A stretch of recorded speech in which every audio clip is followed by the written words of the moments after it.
على معرفتك بالله ترضى به سبحانه، وعلى معرفتك بأسمائه الحسنى وصفاته العلى تعرفه وتدعو الله به. إذا علمت أنه العليم وأنه الحكيم، إذن تفوض الأمر للعليم الحكيم سبحانه وتعالى. فتوقف يا من حياتك كلها لو هذا المفتاح لعمل الشيطان. لو الشيطان حاطها في الميدالية معه وينسخ منها نسخ ويعطينا في مفاتيح الحياة.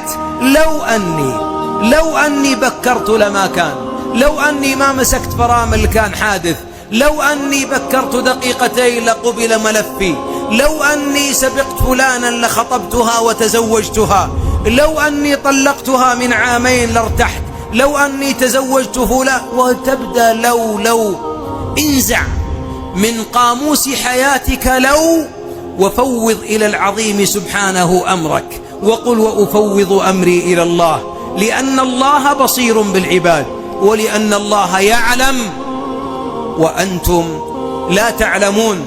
ولذلك هنا كلام جميل قاله ابن القيم أقرأه لكم، يقول عليه رحمة الله: إن العبد إذا علم أن المكروه قد يأتي بالمحبوب والمحبوب قد يأتي بالمكروه لم يأمن أن توافيه المضرة من جانب المسرة. وكم واحد منا فرحان بالسيارة وما مات إلا في السيارة الجديدة هذه، الله يرحم موتى المسلمين، صحيح؟ فقد تأتيك المضرة من المسرة التي تحبها، ولم يأمن أن تأتيه المضرة من جانب المسرة، ولم ييأس أن تأتيه المسرة من جانب المضرة. لماذا؟ قال ابن القيم: لعدم علمه بالعواقب. نحن لا ندري. وقال العلماء: لو كشف أحدنا سجف الغيب وانكشفت له الغيب ما يكون في غد ومستقبل الأمور لما اختار شيئا أكثر مما اختاره الله له. ولذلك فوض الأمر إلى الله.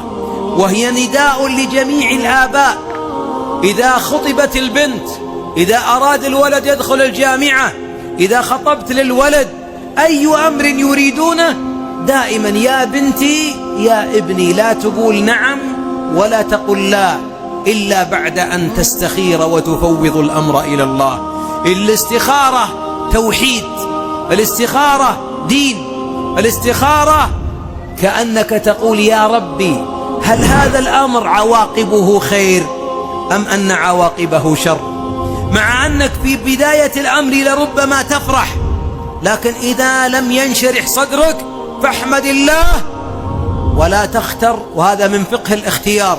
الاستخارة لا تستخر إلا وقد افترقت الطرق، لا أن تكون قد سرت مع طريق ثم تقول استخرت استخرت واخترت. لا، أنت واختار الله، لا، أنت اخترت قبل، لأنك عندما استخرت كانت النفس تميل إلى ذاك.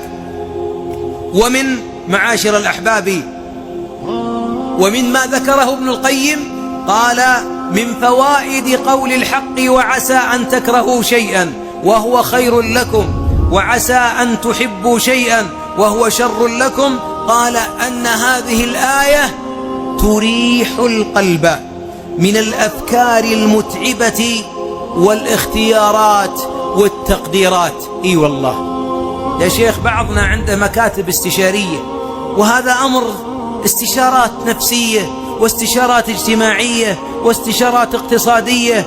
جميل يا أخي أن تستشير أهل الخبرة، لكن ما رأيك أن تفوض الأمر إلى الله في بعض الأمور لا يمكن أن يشير أحد عليك بها؟ تريد أن تتزوج، وش الناس كلهم يقولون؟ هذا البيت هو أفضل البيوت. جميل، هذه استشارة، بس باقي الاستشارة للمخلوقين لا يحكمون إلا على الظواهر، أما العواقب فلا يعلمها إلا الله. عاقبة الأمر بيد الله، أما الظاهر كلنا نقول والله هذه تجارة ناجحة، هذه امرأة صالحة، هذه دراسة جيدة، هذا تخصص رائع. ما تدري الذي بيده العاقبة بيد الله ترتاح. وإذا رأيت سكينة في نفس إنسان ظاهر حياته الآلام، وشفت واحد مضطرب وحياته لربما فيها نعم، فاعلم أن هذا قد فوض الأمر إلى الله، وذاك اتكل على حوله وقوته. واللي دائما يتوكل على ذهنه وذكائه دائما يخاف ينقلب عليه الأمر. والله أنا كسبان السنة ذي، بس والله السنة الجاية ما أدري. المرة هذه والله إلى الحين الأمور ماشية، لكن والله ما أدري عنها بعدين. قد تنجب أبناء ثم بعد ذلك ينقلب المجن. والله المدير والله أنا وياه ربع، لكن والله ما أدري يجي واحد يقول لك كلمة ولا منه ينقلب علي. والله لو فوضت الأمر إلى الله لقرت عينك حتى تستقر العين. حقق قول العظيم والله يعلم وأنتم لا تعلمون. ذاك الحزن على الفائت، ذاك الألم لكل اختيار في الحياة. تأتي هذه الآية القرآنية: وعسى أن تكرهوا شيئا وهو خير لكم، وعسى أن تحبوا شيئا وهو شر لكم، والله يعلم وأنتم لا تعلمون. هذه الآية معاشر الأحباب تطفئ الأنين، لأن بعضنا هذه الأيام أنينه من الماضي، ولذلك يقول: لو أني فعلت كذا لما كان كذا. إن الرضا بالقضاء والإيمان بالقضاء والقدر يجعل العبد يقول: اللهم اختر لي فإني لا أحسن الاختيار، ودبرني فإني لا أحسن التدبير. ويرضى بأخذ الله كما أنه فرح بعطائه. ولذلك هذه الآية أتت بعد قول الحق جل وعلا: كتب عليكم القتال وهو كره لكم. مع أن القتال آلام وأحزان ودماء وجراح وموت ورحيل عن الحياة، إلا أن الله جعل بعده حياة وجعله خير.